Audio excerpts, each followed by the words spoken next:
자, 오늘 아둘람 기도회는 우리 세 번의 아둘람 기도회 중에 마지막 재정의 어려움을 당한 성도들을 위하여 그리고 우리가 함께 기도하는 기도회입니다. 오늘 주시는 성경 본문의 말씀을 먼저 읽겠습니다. 누가복음 6장 13절에서 15절 말씀입니다. 누가복음 6장 13절에서 15절 말씀. 집 하인이 두 주인을 섬길 수 없나니 혹 이를 미워하고 저를 사랑하거나 혹 이를 중히 여기고 저를 경히 여길 것임이니라. 너희는 하나님과 재물을 겸하여 섬길 수 없느니라. 바리새인들은 돈을 좋아하는 자들이라. 이 모든 것을 듣고 비웃거늘 예수께서 이르시되 너희는 사람 앞에서 스스로 옳다 하는 자들이나 너희 마음을 하나님께서 아시나니 사람 중에 높임을 받는 그것은 하나님 앞에 미움을 받는 것이니라. 아멘. 코로나19로 인해서 재정의 어려움을 겪는 이들과 또 그런 사람들이 참 많아졌습니다만 꼭 코로나19 때문만은 아닌 것 같습니다. 제가 어려서 살아오면서 또 목회자로서 목회하면서 재정의 문제는 항상 저 자신에게도 문제였고 또 우리 성도들에게도 문제였습니다. 재정의 어려움에 대한 문제가 없었던 때가 있었을까? 제 기억 속에는 한 번도 그런 적이 없었다, 그런 생각이 듭니다. 그러므로 이 재정의 어려움은 어쩌면 우리에게 있어서 아주 특별한 어려움이기보다는 하나님의 어떤 섭리와 관련된 문제가 아닐까, 그런 생각이 듭니다. 이따금 하나님은 진짜 축복의 하나님이 맞을까, 그런 생각이 들곤 합니다. 왜냐하면 재정의 어려움을 겪는 하나님의 자녀들, 성도들이 너무 많기 때문에 그렇습니다. 하나님이 정말 재정의 복을 주시는 분일까? 오히려 하나님을 믿지 않는 사람들이 훨씬 더 많은 부를 가지고 있는 것을 볼 때 더욱 그런 마음이 듭니다. 그러나 분명히 성경적으로도 그렇고 또 실제적으로 우리의 삶에 있어서도 하나님은 축복의 하나님이 맞습니다. 하나님은 우리가 풍요하게 살기를 원하시고 또 그렇게 살게 하실 능력이 있으신 분이십니다.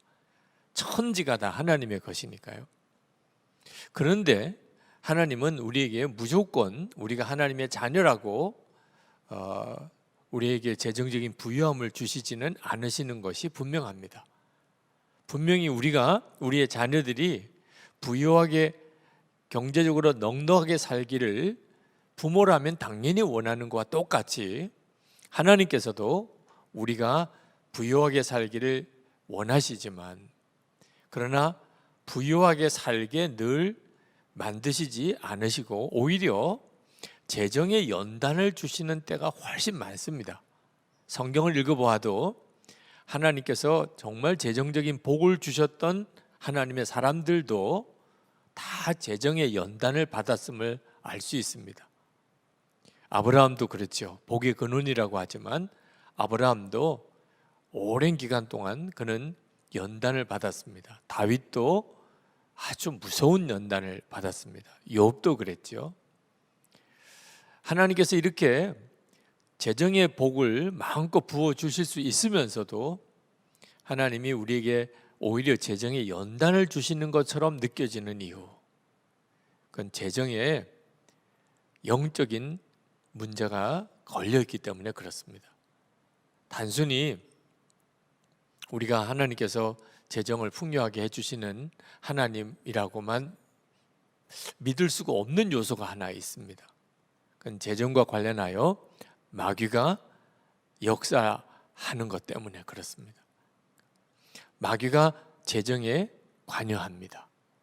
그래서 하나님께서 우리에게 재정을 마음껏 허락하지 않으시는 겁니다.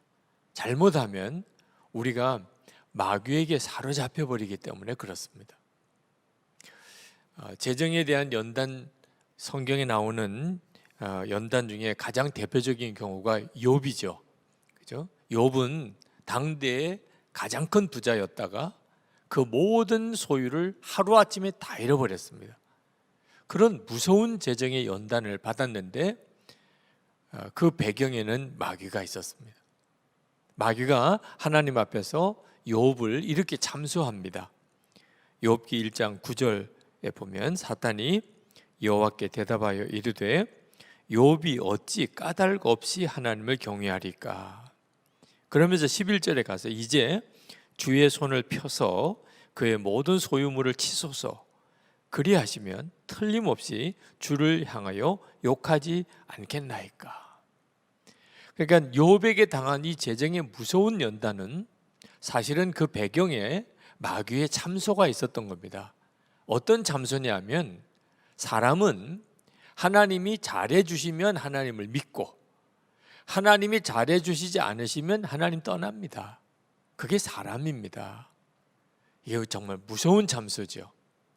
그러나 솔직히 우리 스스로를 돌아보면 우리의 마음이 뜨끔할 정도로 전곡을 찌르는 이야기입니다. 마귀가 말합니다.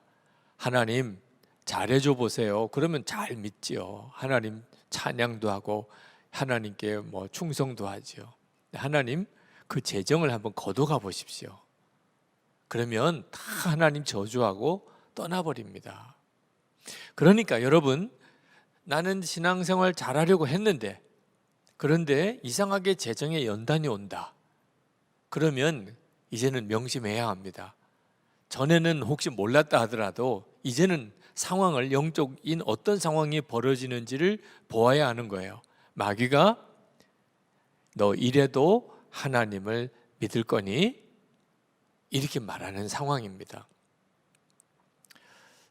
나는 하나님을 믿고 교회도 열심히 다니고 또 경건하게 살려고 애를 쓰는데 이 세상 마음대로 살고 온갖 죄 다 짓고 사는 사람이 더 경제적으로 더 풍요하고 나는 이렇게 가난에 찌달리고, 그럴 때 우리의 마음에 믿음의 시련이 오는 순간입니다.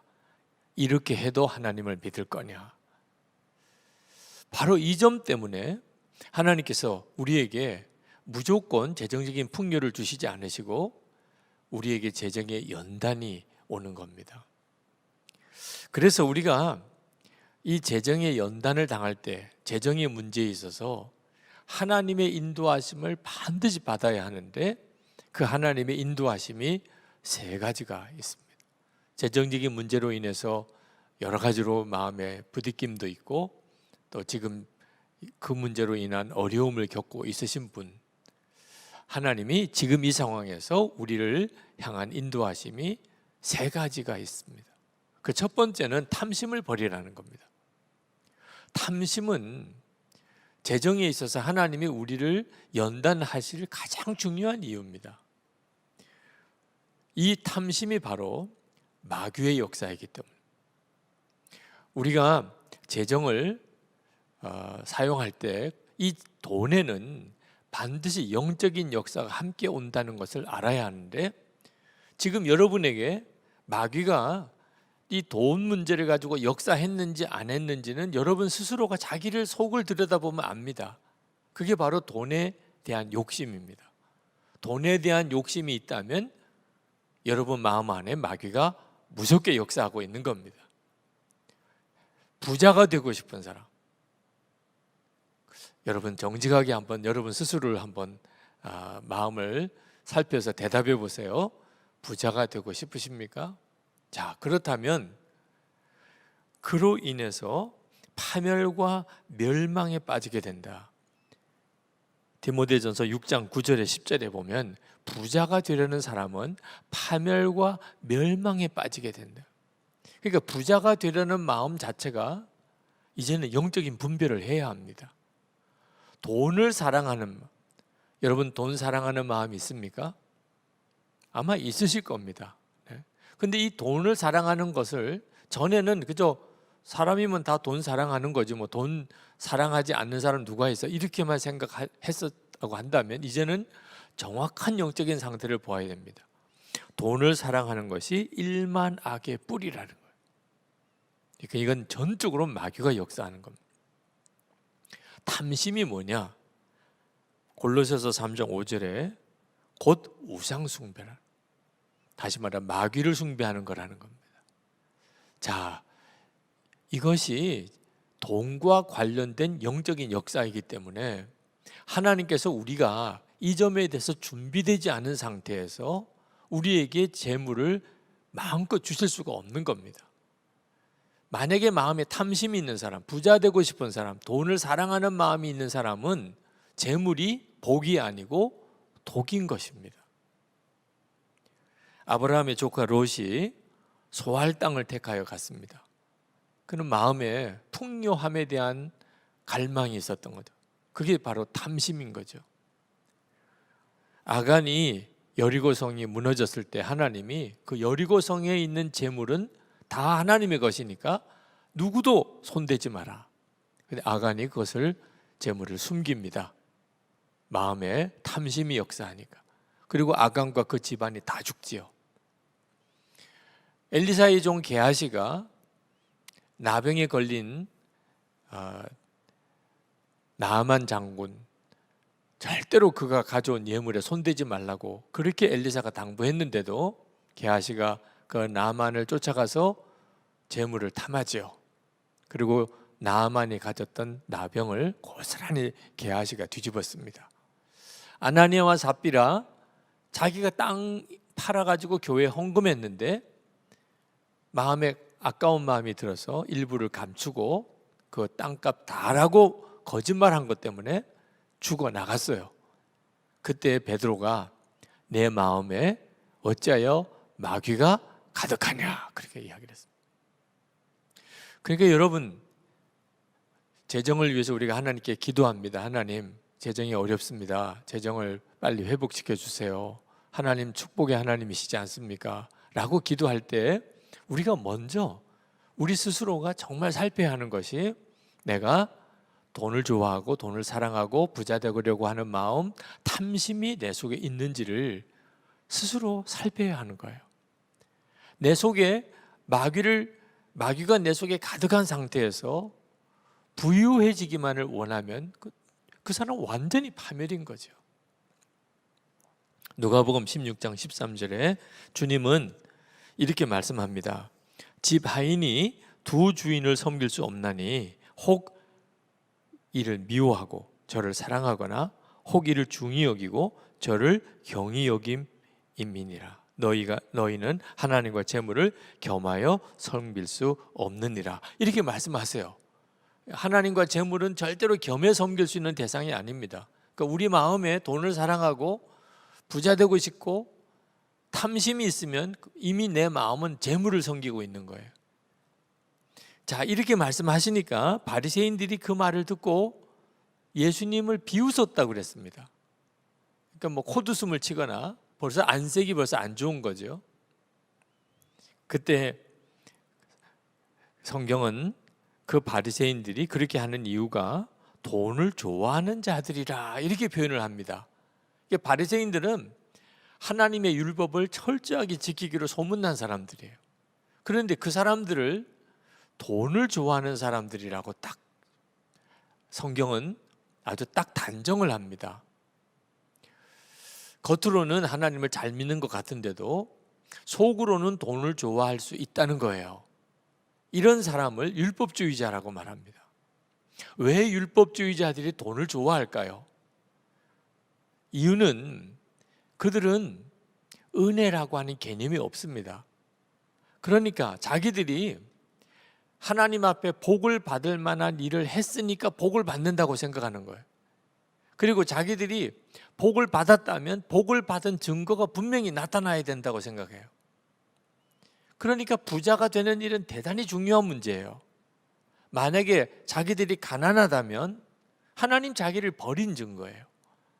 자기가 하나님을 잘 못 믿었다는 뜻입니다. 철저하게 하나님과 사이에는 내가 심고 하나님이 그것을 나에게 갚아주시는 식의 정말 거래 관계죠. 그래서 율법주의자들, 바리새인들은 돈에 거의 목숨을 겁니다. 돈이 없다는 것은 하나님의 축복을 잃어버렸다, 하나님이 나를 사랑하지 않으신다, 그런 증거와도 같다고 생각하니까 이게 기가 막히게 하나님도 버리게 돼요. 돈을 붙잡느라고.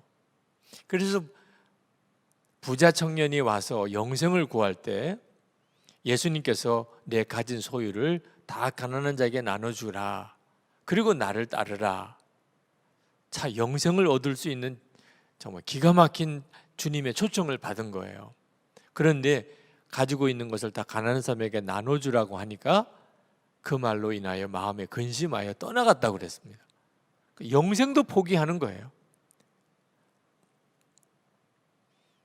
바로 이 점 때문에 하나님께서 우리에게 재정에 대한 연단을 먼저 주시는 겁니다. 내가 마음의 탐심을 버리게 하시는 거죠. 탐심이 있으면 그러면 재물의 복은 그에게 가장 소중한 것을 빼앗아 가는 거예요. 우리가 마음에 탐심이 가득해지면 그러면 교회가 더 이상 교회가 안 됩니다. 예수님께서 그 점을 정말 마음 아프게 생각하는 거죠.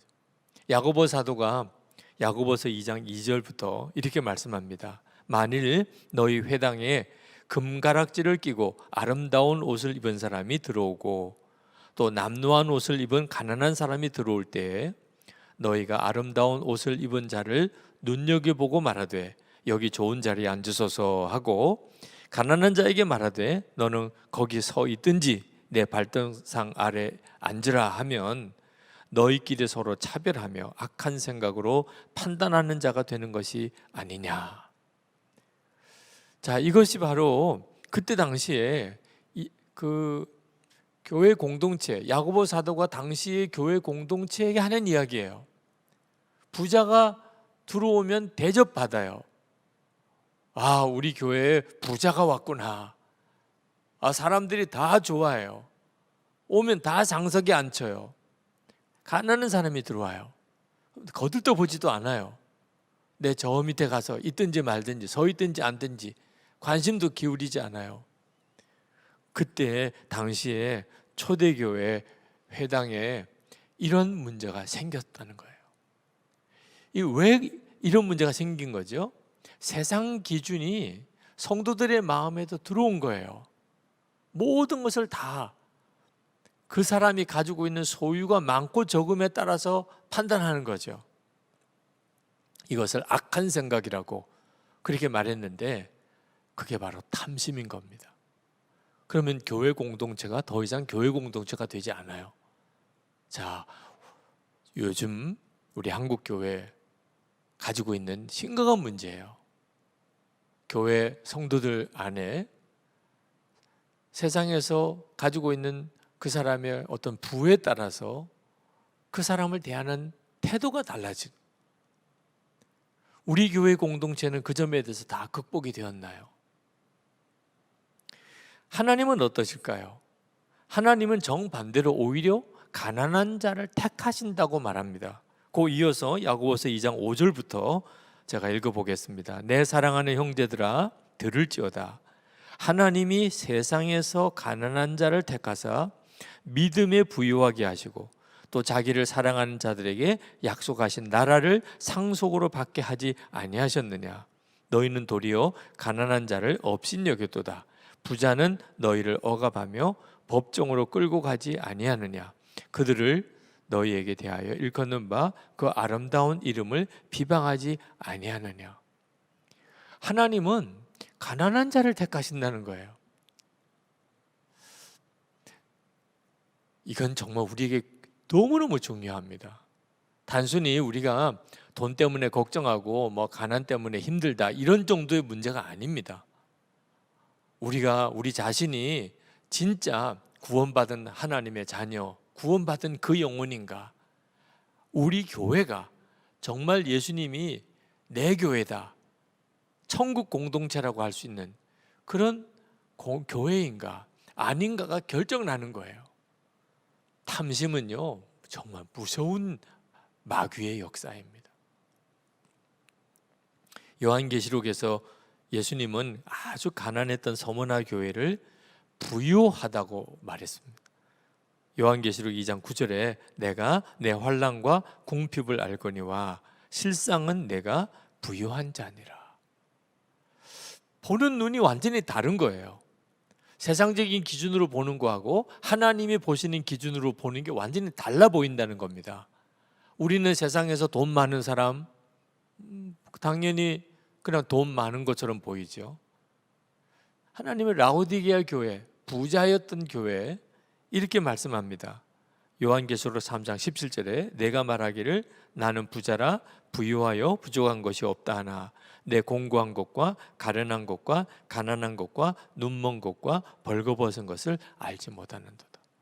그 라오디게아 교회는 대단히 부자 교회였는데 주님은 네 가난한 것을 내가 알지 못하는도다.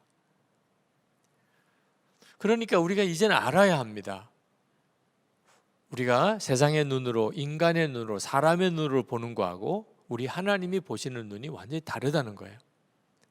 우리가 어디 호텔에 가든지 또는 뭐 어디 상점에 가든지 또는 어떤 마트에 가든지 백화점에 가든지 돈 많은 사람은 돈 많은 대접을 받아요. 돈 많은 사람에게 더 많은 혜택을 주지요. 그 사람이 더 소비를 많이 하니까 대우받는 거죠. 세상은 돈 많은 사람을 대우하는 거예요. 그걸 조금이라도 죄라고 생각 안 합니다. 악하다고 생각하지 않아요. 당연한 거죠. 돈 없는 사람은 돈 없는 대로 대우 못 받는 거죠. 그 세상이 그런 거죠. 교회는 달라야 한다는 거예요. 교회도 마치 세상하고 똑같아져 버리면 이건 정말 무섭다는 거예요. 그런 점에서 우리 자신 안에 과연 세상적인 기준으로 돈 많은 사람, 가난한 사람을 보는 그 기준이 내 속에는 완전히 바뀌었나? 탐심이 내 속에 있나? 돈을 좋아하고 돈을 사랑하는 것, 부자 되고 싶은 마음이 내 속에 여전히 남아 있느냐? 이제는 없어졌느냐? 여기에 따라 달라지는 거예요. 우리가 하나님의 말씀대로 살면서 세상에서 부유하게 살지는 못했다. 그러면 정말 잘 된 거예요. 이건 진짜 잘 된 거예요. 내가 하나님의 말씀대로 살기 위해서 세상에서는 부유하지 못한 거. 그 사람은 하나님의 나라에서 받을 상급이 크니까. 우리가 세상에서 하나님의 말씀대로 살았는데 세상에서 아주 부유하게 복을 받았어요. 그것도 잘된 일이죠. 그걸 나쁘다고 말할 수는 없는 거죠. 그러나 한 가지 기억해야 될 것은 하나님 앞에 갔을 때 받을 상이 없을 수도 있어요. 왜? 하나님 말씀대로 살았던 것에 대한 상을 세상에서 다 받았으니까. 아주 짧게 사는 100년도 못 사는 세상에서 받아버렸어요, 상을. 하나님 앞에 갔을 때 더 받을 수 없을 수도 있어요. 하나님의 말씀대로 살지 못했어요. 왜? 이 땅에서 부유하게 살고 싶어서. 이건 진짜 끔찍한 일인 거예요. 이건 정말 울고 통곡할 일인 겁니다. 여러분이 그 점에 대해서 명확해야 비로소 하나님은 여러분에게 재정적인 일을 맡길 수가 있는 거예요. 결국은 탐심이 하나님의 나를 마음껏 재정적인 복을 주실 수 없도록 막는 역할을 하고 있는 겁니다. 미국의 유명한 척 스미스 목사님의 일화입니다. 그분이 처음 교회를 개척하시고 예배당을 하나 마련하고 싶었는데 개척교회 당시니까 참 어려웠죠. 근데 그 주변에 꼭 이제 소유하고 싶은 땅이 하나 생겼습니다. 그래서 저 땅에 예배당을 지으면 좋겠다. 그런데 그 땅이 이제 매물로 나왔는데 어느 부자가 그 척 스미스 목사님에게 와서 자기가 100만 불을 헌금을 할 테니까 목사님 이것을 계약금으로 해서 그 땅을 구입하십시오. 그렇게 제안을 해 온 거예요. 그 척 스미스 목사님 당시 때 100만 불이면 엄청난 돈입니다. 뭐 지금도 큰 돈이긴 합니다만. 근데 척스미스 목사님이 그때 무슨 생각이 들었냐면 내가 이 땅을 하나님께 달라고 기도하지를 않았다는 거예요. 그 매물이 나온 거 소식은 들었는데 하나님이 이 땅을 우리에게 주십시오. 그렇게 기도를 하지 않고 그 부자가 그런 엄청난 제안을 해온 겁니다. 그래서 잠깐만 우리 하나님께 기도한 다음에 제가 답을 드리겠습니다. 그렇게 이야기를 했어요. 그리고 하나님께 기도를 했습니다. 근데 하나님께 기도하는데 자꾸 마음에 그 부자가 헌금하겠다고 하는 것을 받으면 안 된다 그런 생각이 자꾸 들더래요. 왜냐하면 이게 진짜 하나님이 역사하신 걸까? 아니면 그 부자가 개인적으로 그저 호의를 가지고 한 일에 불과한 걸까? 그런 문제 때문에 자꾸 마음이 시달림이 된 겁니다. 만약에 매물이 나왔는데 하나님께 기도를 했어요. 하나님, 이 땅을 우리가 소유하고 싶습니다. 우리에게 이 땅을 소유할 길을 열어주세요. 그랬는데 그 부자가 만약에 100만 불을 헌금하겠다 그러면 진짜 응답인 거죠. 아, 하나님이 이렇게 이 사람을 통해서 이렇게 역사하시는구나. 근데 자기는 한 번도 기도를 안 했는데 그 사람이 100만 불을 내겠다고 이야기를 한 것이 자꾸 자기 마음을 자꾸 요동하게 만드는 겁니다. 내가 이 부자를 더 의지하게 하는 거 아닌가, 하나님보다. 아, 이거는 굉장히 위험한데, 그래서 그 부자에게 거절합니다. 저는 그 돈을 받을 수가 없습니다. 하나님의 허락하심이 없는 것 같습니다. 제가 그 일화를 읽을 때가 제가 신학교를 졸업하고 이제 막 목회를 시작할 때였어요. 저는 그 척스미스 목사님을 이해할 수가 없었어요. 그때는 이 기도를 하기 전이나 후나 그게 무슨 상관이란 말이야. 그렇게 큰 돈을 헌금해서 그 땅을 살 수 있게 되는 것은 그건 하나님의 역사지. 그렇게 믿으면 되지. 근데 지금쯤 와서 가만히 그때 일을 생각하니까 척스미스 목사님이 이해가 돼요. 그분이 뭐 때문에 그걸 그렇게 주저했는지. 돈에는 마귀적인 힘이 있습니다. 돈을 의지하고 사람을 의지할 수 있게끔 우리를 이렇게 사로잡는 힘이 있는 거예요. 척스미스 목사님 자기도 모르게 그런 어떤 영적인 역사를 느끼게 된 거죠. 기도를 하고 응답받은 게 아니고 먼저 돈부터 생긴 거예요. 그게 척스미스 목사님을 긴장하게 만든 거예요. 대단히 위험하다. 이건 대단히 위험한 거야. 그걸 포기하고 난 다음에 정말 참 놀라웠게 하나님께서 빚 하나 안 지고 결국 그 땅을 소유하게 만들고 거기에 이제 예배당을 짓게 되죠. 지금쯤 와서 보니까 탐심이라는 게 목사의 마음에도 무섭게 역사하는구나. 여러분, 절대로 이것을 작게 생각하면 안 됩니다. 우리가 재정적인 어려움을 겪는다 하는 문제보다 더 심각한 문제는 돈 때문에 영혼을 팔아버리는, 완전히 마귀 종이 되는 일이, 그게 훨씬 더 무서운 거예요. 야고보 사도는 여러 가지 시험을 만나거든 온전히 기쁘게 여기라, 그런 말씀하셨어요. 야고보서에. 그런데 야고보서 5장에 가서는 들으라 부한자들아, 너에게 임할 고생으로 말미암아 울고 통곡하라. 여러 가지 시험을 만날 때는 온전히 기쁘게 여기라 그러더니 부유한 자들에게는 울고 통곡하라고 이야기를 합니다. 세상에 이게 뒤집어져도 한참 뒤집어진 거죠. 여러 가지 시험을 만난 사람은 울고 통곡해야 되고 부한 자들은 온전히 기쁘게 여겨야 되는 거 아닙니까? 근데 완전히 뒤집어 놓고 이야기를 하는 거예요. 탐심이 있는 자가 부유함을 얻게 됐을 때 그 영혼이 궁극적으로 처해질 그 상황이 너무 두렵기 때문입니다. 야고보서 5장 2절 3절에 너희 재물은 썩었고 너희 옷은 좀 먹었으며 너희 금과 은은 녹이 슬었으니 이 녹이 너희에게 증거가 되며 불같이 너희 살을 먹으리라. 너희가 말세에 재물을 쌓았도다. 돈을 많이 모아두는 게 절대로 복이 아닙니다. 이제 그 뒤에 하나님의 인도하심이 또 이 문제와 관련해서 나오니까 그때 그 문제를 더 말씀을 드리죠. 우리가 돈에 대한 이 탐심, 욕심이 없어졌는지는 하나님이 우리를 어떻게 쓰실지에 대한 대단히 중요한 테스트 과제예요. 제가 부산에서 목회할 때 가까이에 일신기독병원이라고 있었습니다. 그 일신기독병원은 호주 선교사님들이 세우신 병원이에요. 근데 호주 선교사님들이 한동안 병원을 다 경영을 해 가시다가 어느 시점쯤에 이것을 이제 한국 사람에게 이 병원 경영을 넘겨줘야 되겠다, 그런 판단을 했습니다. 자, 그런데 누구를 믿을 수 있는지가 그분들이 자신이 없어요. 어떤 사람에게 이 병원 경영을 맡길까? 그래서 그 호주 선교사님들이 테스트를 했다는 거예요.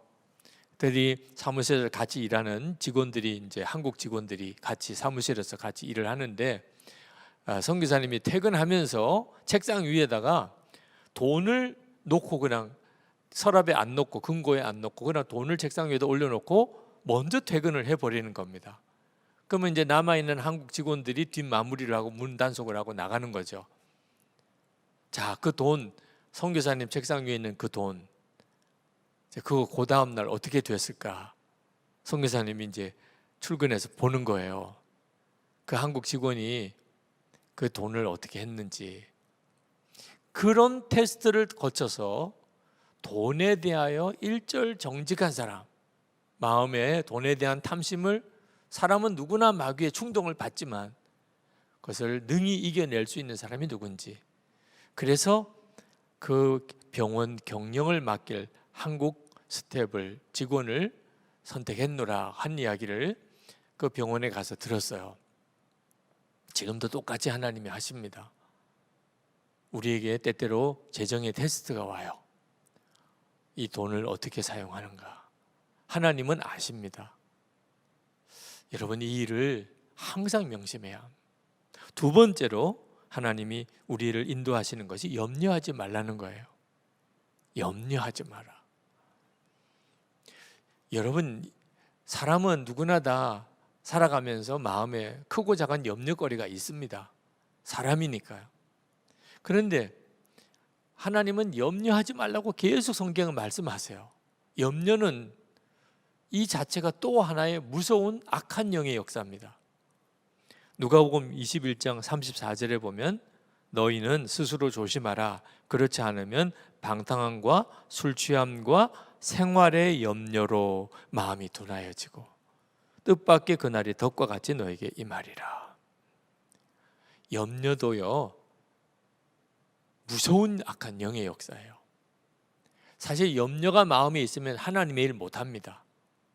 하나님 말씀에 순종 못합니다. 염려 때문에 주의 일 할 마음의 여력이 없어집니다. 계속 염려하고 사는 거예요. 그 일은 자연스러운 일이 아닙니다. 영적으로 내가 심각하게 문제가 생겼다는 뜻입니다. 무슨 문제가 생긴 거죠? 하나님이 아버지라는 사실을 믿지 못하고 있는 거예요. 그러니까 마음에 염려가 되는 겁니다. 여러분의 자녀들이, 어린 자녀들이 내일 밥 먹을 거 염려합니까? 가진 거 아무것도 없어요, 그 아이들이. 그런데도 그 아이들은 내일 아침 일어나면 그냥 차려져 있을 거라고 생각해요. 세상에 이런 믿음이 얼마나 놀랍습니까? 아무것도 가지고 있지 않으면서도 저녁 늦게까지 내일 아침거리 생각을 안 해요. 그리고 졸리면 자요. 눈 뜨면 밥. 마치 무슨 빚쟁이가 빚 받으러 온 것처럼 그냥 식탁에 가서 앉아요. 그러면 밥이 차려질 거라고 생각하는 거예요. 이유는 엄마 아빠가 있으니까. 엄마 아빠를 믿는 거죠. 하나님이 우리의 아버지세요. 우리가 예수 믿고 구원받은 영혼이에요. 가장 놀라운 복이 하나님이 아버지세요. 그렇다면 당연히 우리도 어린아이처럼 더 이상 이제는 먹고 입고 사는 것에 대한 염려가 없는 거죠. 예수님이 그렇게 말씀하셨어요. 하나님 아버지가 우리를 먹이고 살리지 않겠느냐, 무엇을 먹을까 입을까 염려하지 마라, 하나님의 나라를 위해서 먼저 기도해라, 그렇게 말씀하셨지 않습니까? 우리가 하나님이 아버지이신데 그렇게 믿으면서도 계속해서 돈 하고 염려하는 것을 정말 조심해야 돼요. 우리 자신도 영혼이 망가지는 거지만 자녀들을 생각해야 돼요. 예수 잘 믿는다고 하는 부모를 보면서 계속 입으로는 염려하고 돈 걱정하는 것, 아이들이 어떻게 해석해야 되나요? 아이들에게 하나님 믿어도 소용없다고 아주 웅변하는 것과 똑같아요. 그렇게 교회 열심히 다니고 하나님을 아버지라고 부르고 그렇게 믿으면서도 계속 먹고 있고 사는 걱정하고 산다면 자녀들에게 더 이상 예수 믿을 필요가 없다. 예수 믿어봐도 실제로 아무 도움도, 그렇게 말하는 거랑 똑같다니까요. 남의 이야기 할 것도 아니죠. 저희 딸이 중학교 들어갔을 때 학교에서 선생님이 면접을 했대요. 그러면서 물었대요. 너 기도 제목 한 3가지가 있으면 말해봐라. 기도 제목들을 서로 내는 시간이었나 봅니다. 제일 첫 번째 기도 제목이 뭔가? 우리 교회 빚 다 갚아주세요. 참 담임 목사 딸답지요. 제가 이 교회 부임해 와서 교회에 엄청난 재정적인 부채 때문에, 건축비 부채 상환 때문에 참 힘들고 어려웠던 때였습니다. 제가 그 이야기를 그 선생님으로부터 전해 듣고 마음이 참 아프더라고. 어떻게 해서든지 하여튼 결국은 저희 딸의 마음속에 한없는 돈 걱정을 심어줘. 그 중학교 들어간 아이의 3가지 기도 제목 중에 첫 번째가 교회 부채를 갚아달라. 우리도 모르는 사이에 우리는 우리 주변에 영적인 영향력을 끼쳐요. 염려는요, 정말 무서운 영향력입니다. 바울은 부한데도 처할 줄 알고 비난데도 처할 줄 아는 일체의 비결을 배웠다 그랬습니다. 빌립보서 4장 12절에 나는 비천에 처할 줄도 알고 풍부에 처할 줄도 알아 모든 일 곧 배부름과 배고픔과 풍부와 궁핍에도 처할 줄 아는 일체의 비결을 배웠노라. 자, 기가 막힌 거죠. 이것이 바로 예수를 믿는 사람의 고백이에요. 가난해도 좋아. 부자가 되어도 나는 실족하지 않아. 왜? 어떻게 사는지 다 나는 사는 법을 배웠으니까. 근데 그 비결이 뭘까요? 그 비결이 13절 말씀에 보니까 능력 주시는 자 안에서 모든 것을 할 수 있느니라. 그러니까 예수님 안에 거하는 것 때문에 가난해도 상관없고 부유함이 와도 자기는 그 점 때문에 마음의 시험이 없다는 거예요. 이것이 바로 우리가 예수님을 진짜 믿게 될 때 우리 안에 일어나는 역사예요. 여러분이 정말 돈보다도 더 큰 주님이 진짜 믿어져서 마음속에 더 이상 염려가 사라졌는지 여러분 자신을 한번 돌아봐야 됩니다. 저도 가족을 먹이고 입힐 방법이 없어서 정말 3개월 동안 하나님 앞에 전심으로 기도만 해야 될 그런 때도 있었어요. 제가 1년 동안 교회에서 건축비 헌금을 해야 되니까 생활비 다 헌금 작정하고 생활비 없이 1년 동안을 살아본 적도 있습니다. 이 교회에 와서 건축비 엄청난 부채를 지고 이걸 도대체 어떻게 감당하나 마음의 그 눌림 때문에 심장에 쇼크가 왔던 일도 경험했던 적이 있어요.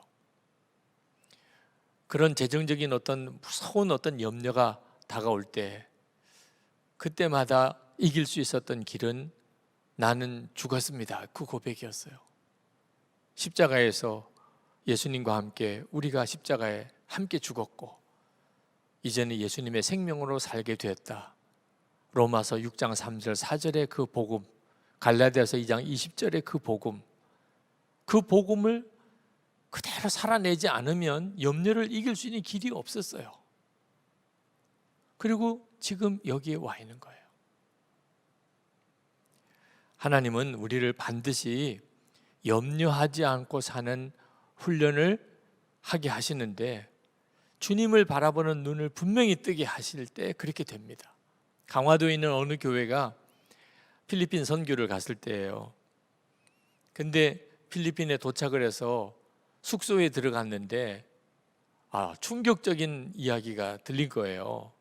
재정을 맡은 회계 담당하시는 집사님이 돈을 잃어버렸다는 거예요. 그 선교 여정 동안에 모든 재정을 그 집사님이 다 가지고 있는데 그 돈을 넣은 봉투가 없어진 거예요.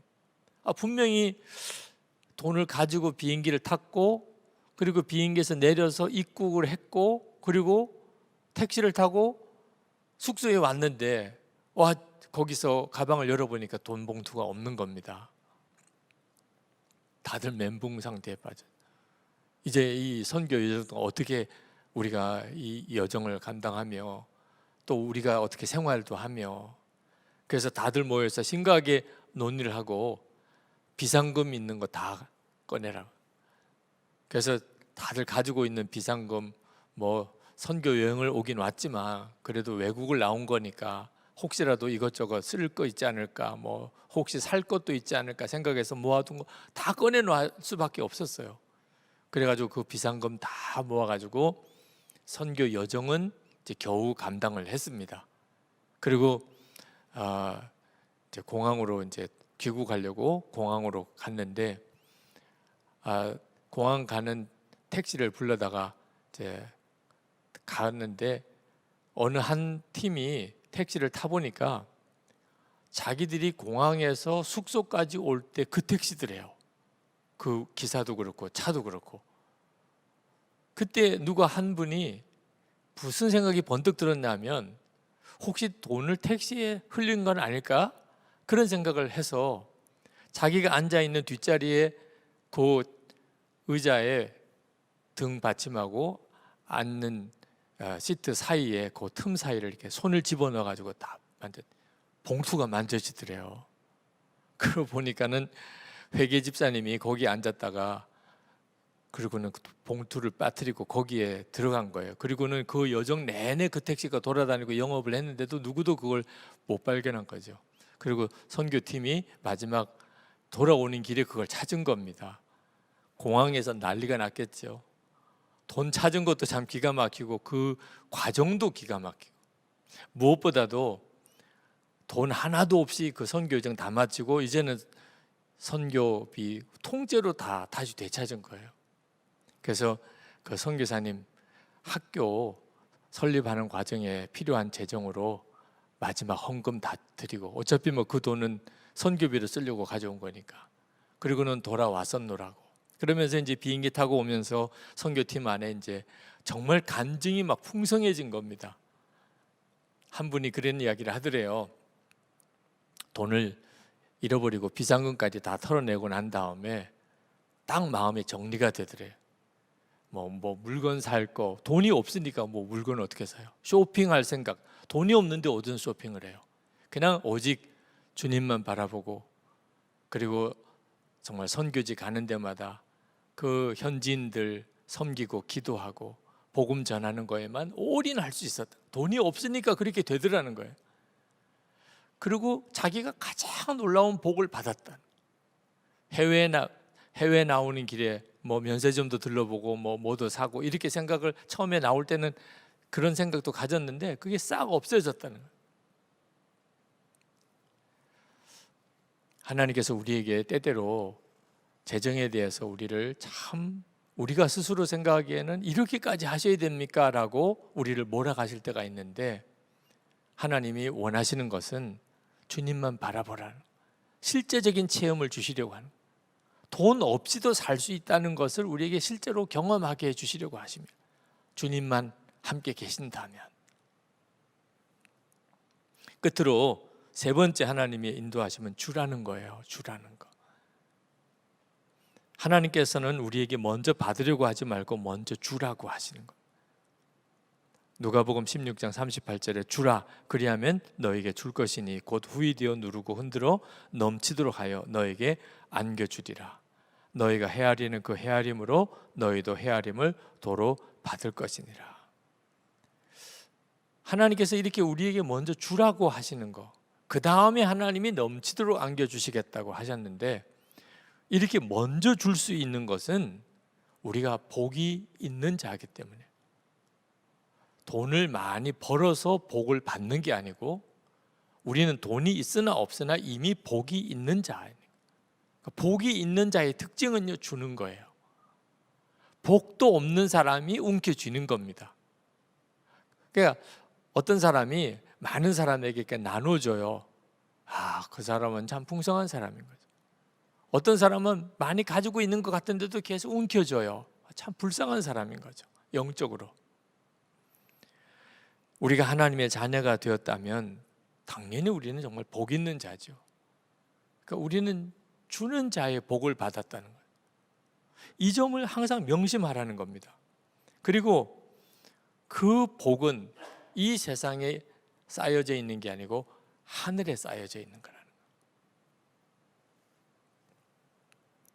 마태복음 6장 22절, 주님은 마태복음 6장 19절에서 21절까지 보물을 하늘에 쌓으라, 이런 말씀을 하세요.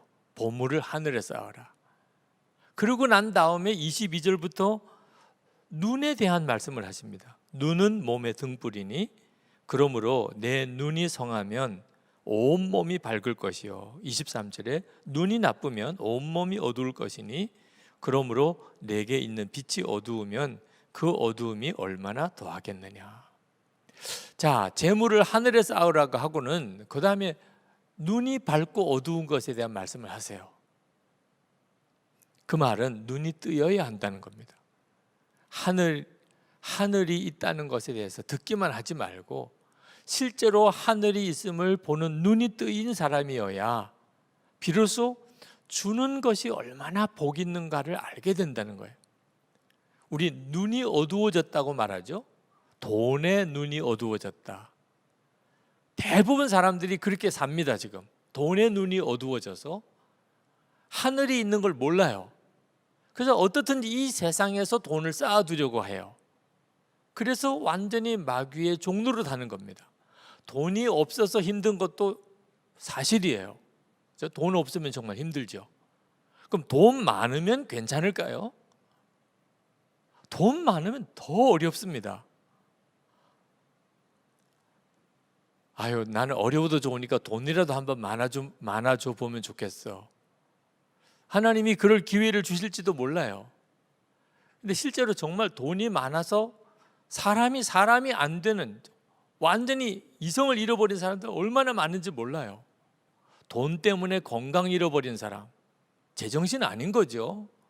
돈하고 건강하고 비교가 됩니까? 그런데 돈 때문에 건강 잃어버려요. 돈 때문에 가정 다 망치는 사람 실제로 얼마나 많습니까? 돈 때문에 친구 잃어버려요. 돈 때문에 믿음 잃어버려요. 돈 때문에 영생 잃어버려요. 돈은 많아도 엄청나게 문제가 돼요. 눈이 안 열리니까. 그러니까 그렇게 사는 거죠. 예수님이 부자 청년에게 가진 거 다 가난한 자에게 나눠주라 하면서 하늘에 보화가 있으리라. 마가복음 10장 21절에 그리하면 하늘에서 보화가 내게 있으리라. 근데 그 부자 청년은 눈이 안 열릴린가, 하늘에 보화가 있다는 말을 듣기는 해도 그게 자기에게는 실제가 아니니까 결국은 근심하며 떠나가게 됩니다. 그러니까 눈이 뜨이지 않은 사람은 세상 없는 하나님의 나라에 대해서, 하늘에 대한 말씀을 들어도 그는 복 있게 못 살아요. 지금 현재 여러분이 어떤 처지에 있든지 여러분이 살 길은 더 받는 게 아니고 주는 것이라는 것을 꼭 명심해야 됩니다. 하나님께서 여러분에게 마음껏 부으실 수 있도록 살 수 있는 길이 뭐죠? 달라고 기도하는 겁니까? 주님의 말씀에 의하면 먼저 주라. 그러면 내가 누르고 흔들어 넘치도록 하여 너에게 안겨주리라. 근데 이 복은요, 궁극적으로는 하늘에 쌓여지는 거라는 거예요. 우리 교회 세 가지 믿음의 실험, 제가 처음 이 교회에 부임할 때 했던 믿음의 실험 세 가지가 있는데, 하나는 예수님이 정말 우리와 함께 계시다는 것을 믿음으로 실험하는, 두 번째는 성령님은 우리를 언제나 하나 되게 만드신다는 믿음의 실험을 해보자. 세 번째가 힘을 다하여 주자. 재정에 있어서 하나님 말씀을 한번 실험해보자. 주라고 했으니 주자. 그러면 하나님이 우리를 채워주실 것입니다. 지난 18년 동안 제가 선한목자교회 목회하면서 저에게 있어서는 거의 사명과 같이 했던 일이, 우리 교회의 재정이 허락하는 한 하여튼 주는 대로 주자. 때때로는 교우들의 오해도 많이 받았습니다. 교회 건축비 부채가 많다고 하는데 어떻게 교회 담임 목사는 저렇게 주려고만 하냐, 그거 조금 아껴서 건축비 부채라도 빨리 좀 상환하지. 제 머릿속에 우리가 아껴서 상환할 정도였다면 아마 저도 그랬을지 몰라요. 재정을 조금씩 아껴서 그거 가지고 갚을 수 있겠구나, 이렇게 계산이 나왔다면 저는 아마 그랬을지 모르겠어요. 근데 우리 교회 재정을 아껴가지고 갚을 수 있는 범위가 비교가 안 되게 커요. 교회 부채가. 그때 제 마음에 참 오기 같은 믿음이 생기는 겁니다. 하나님, 계속 흘려보내겠습니다. 재정의 믿음의 실험을 하겠습니다. 그리고 말씀하신 대로 누르고 흔들어 넘치도록 해서 안겨주시는지 제가 실험해 보겠습니다. 그리고 지난 18년을 온 거예요. 지금 저희 교회의 형편을 가만히 돌아보면 말씀이 맞구나. 여러분, 이 점에 대한 하나님의 인도하심을 받아야 돼요. 2020년 아마 역사에 남을 어려운 해입니다. 그런데 올해 우리 교회 재정에 아주 특별한 현상이 하나 생긴 것이,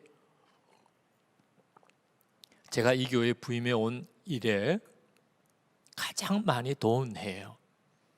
외부로 우리 교회 재정이 흘러나간 것이 예년과 비교가 안 되게 엄청나게 많아요. 저는 그 과정을 1년 내내 지켜보면서 이건 정말 너무나 놀라운 일이라.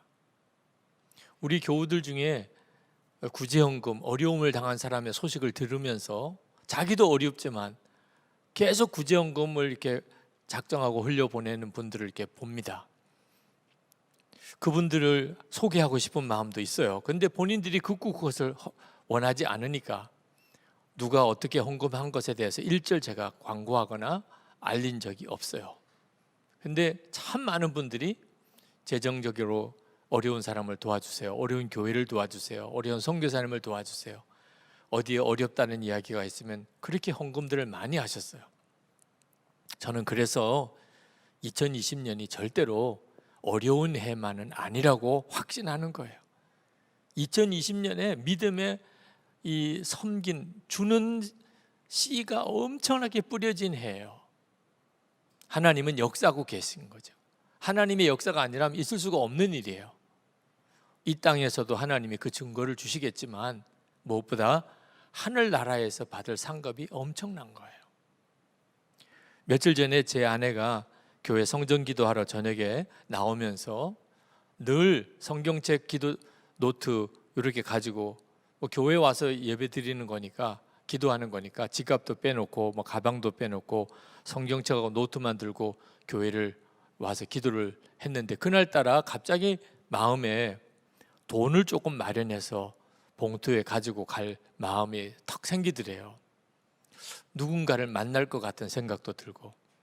그런데 이게 진짜 하나님이 주신 마음인지 아닌지 자신은 없는데 믿음의 실험을 한번 해봐야 되겠다. 그래서 그걸 봉투에다가 돈을 넣어가지고 성전에 와서 예배당에서 기도를 하는데, 기도를 하고 나오는데 어느 집사님이 탁 눈에 뜨이더래요. 내 마음에 저 집사님이구나, 저분에게 드리라고 하는 거구나, 이런 생각을 했다는 거예요. 그래서 순종하는 마음으로 그 집사님에게 가서 봉투를 드리고 하나님이 마음을 주신 거예요, 그렇게는 전하고는 돌아왔다는 거죠. 근데 마음에 정말 이게 하나님의 인도하심인지 아니면 그냥 내 생각으로 그냥 한 건지, 생뚱맞게 어느 집사님한테 그냥 돈을 딱 드리고 왔으니 또 그 집사님 뭐라고 당황해하지는 않을까, 뭐 여러 가지 복잡한 생각을 했었답니다. 그 다음 날 그 집사님 남편의 페이스북을 이렇게 보는데 그 내용이 쫙 나와 있더래요. 그 내용에 대해서는 제가 다 소개를 해드리고 싶지는 않습니다. 혹시 보신 분도 있을지는 모르겠어요. 그 페이스북에 얼마나 그날 재정적인 어떤 위기 상황에 처해졌으며 전적으로 하나님만을 의지했으며 그리고 교회와 성전에서 기도를 했으며, 근데 갑자기 뜻밖의 교회 담임 목사님 사모님이 봉투를 하나 이렇게 건네주고 그리고는 하나님이 주신 거예요. 그리고는 가시는 거예요. 그 재정 문제로 인해서 하나님께 의탁하고 기도했던 그 과정에 대한 여러 가지 과정을 쭉 쓴 내용을 보고는 기가 막히게 하나님이 하신 거구나. 여러분, 이런 일은요 정말 황홀한 일인 거죠. 사실 우리가 돈을 얼마를 어떤 어려운 사람에게 주었다는 게 의미가 있는 게 아니고 하나님이 하시는 일에 내가 도구가 되었다는 거예요. 하나님이 역사하심에 어떤 내가 생생한 그 현장의 증인 속에 있었다는 거예요. 그 과정에서 하나님이 우리를 쓰시는 게 주는 거예요.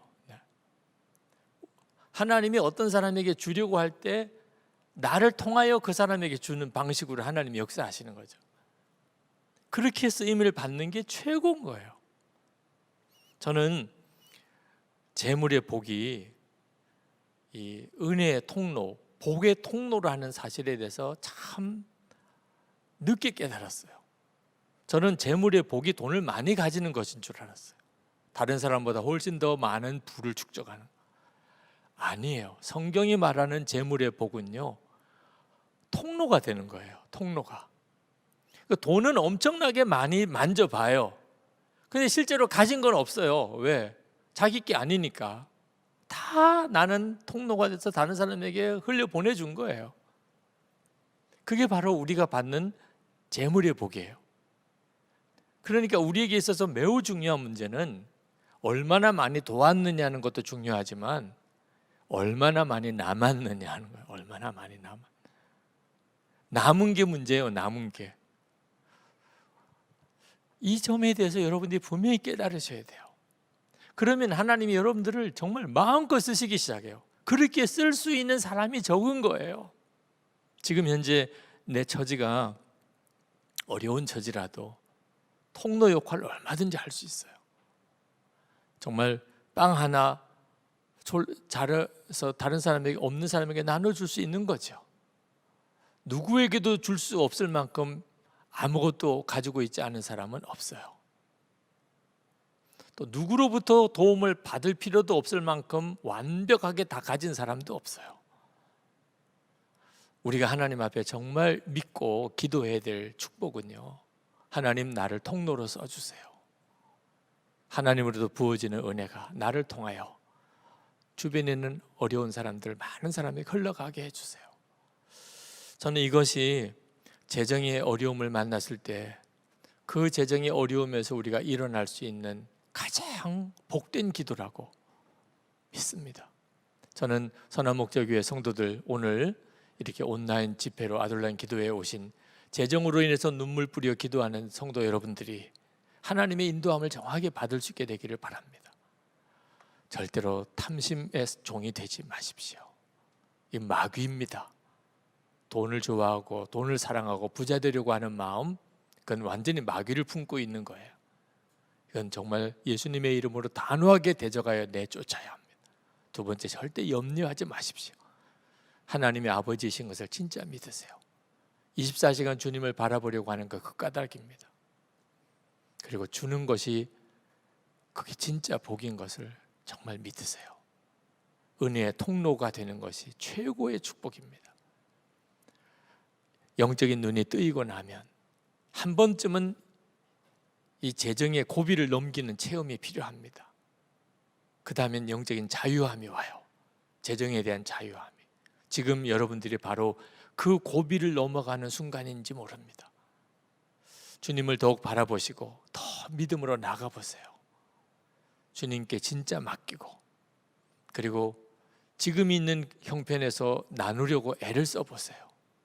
그리고 하나님의 약속이 진짜 사실인지를 여러분이 실제로 체험하게 되기를 바랍니다. 다 복의 통로가 되시기를 축복합니다. 우리 찬송하고 기도합시다. 내가 주인 삼은 모든 것 내려놓고 우리 함께 찬송하고 기도하겠습니다.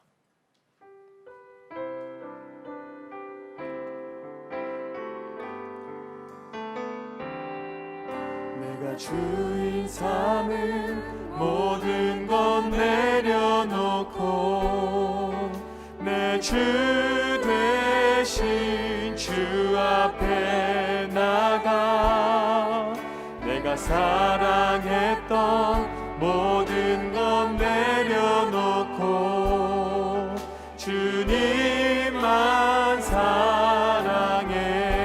내가 주인 삼은 모든 것 내려놓고 내 주 대신 주 앞에 나가 내가 사랑했던 모든 것 내려놓고 주님만 사랑해. 주 사랑 거친 풍랑에도 깊은 바다처럼 나를 잠잠케 해. 주 사랑 내 영혼의 반석 그 사랑 위에 서리. 주 사랑 거친 풍랑에도 주 사랑 거친 풍랑에도 깊은 바다처럼 나를 잠잠케 해. 주 사랑 내 영혼의 반석 그 사랑 위에 서리. 여러분, 기도하실 때 부자가 되려는 마음, 돈을 사랑하는 마음, 내 속에 숨겨진 탐욕 진짜 회개하고 예수님의 이름으로 대적하여 내쫓으시기를 바랍니다. 마음에 마귀가 주는 마음을 품고 어떻게 하나님께서 재물의 복을 주시기를 기대할 수 있겠습니까? 이제 우리 같이 기도할 때, 하나님, 제 속에 나도 모르는 사이에 내가 정말 몰라서 품고 있었습니다. 돈 좋아하고 사랑하고 부자 되려고 하는 마음, 이 탐욕을 이제 내가 영적으로 분별했으니 주 예수님의 이름으로 대적하여 내쫓습니다. 탐욕의 종으로 살았던 거 용서해 주옵소서. 우리 다 같이 기도합시다.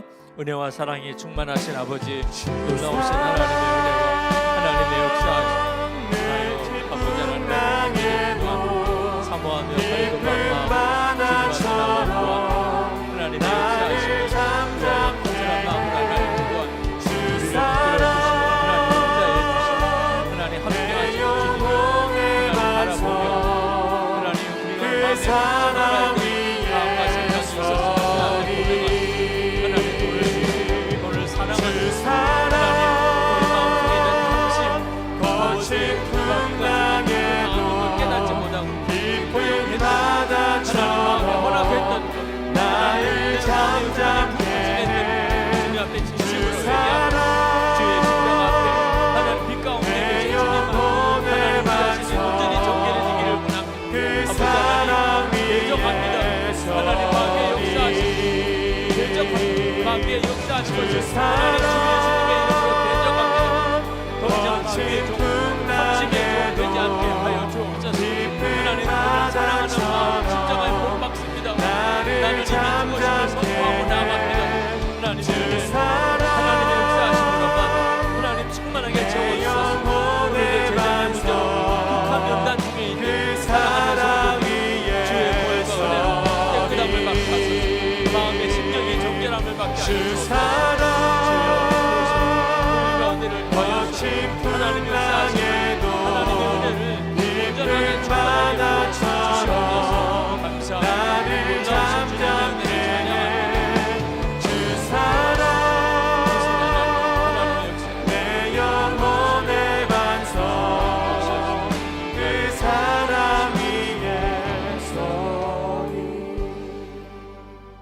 우리 이어서 하나님이 아버지 되신 것을 정말 믿지 못해서 염려함으로 우리의 영혼이 황폐하게 되고, 뿐만 아니고 우리 가족과 자녀들, 교인들의 마음에 믿음을 무너뜨린 죄를 우리가 하나님 앞에 회개합시다.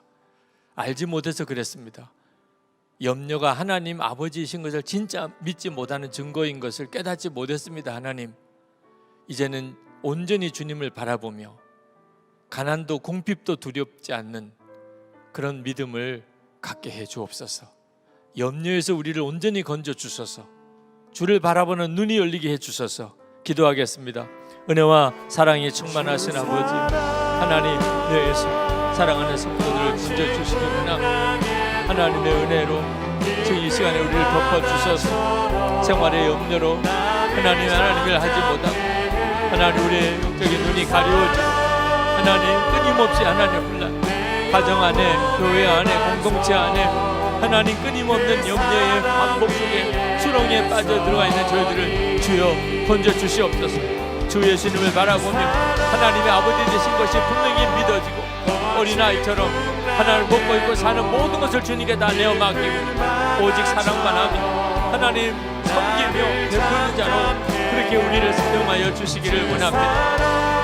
아버지 하나님의 놀라우신 일, 하나님의 놀라우신 역사를 감사합니다. 하나님의 크신 은혜로 인하여 주님을 찬양하고 놀라우신 하나님 역사, 더욱 주님 우리를 받아주시고 더욱 특별한 마음으로 주님께 구하고 주님 역사 충만하시고 우리를 사로잡아 주시기를 원합니다. 놀라우신 주, 나를 잠잠케 해 하나님 주 사랑 내 영혼의 반석 주 사랑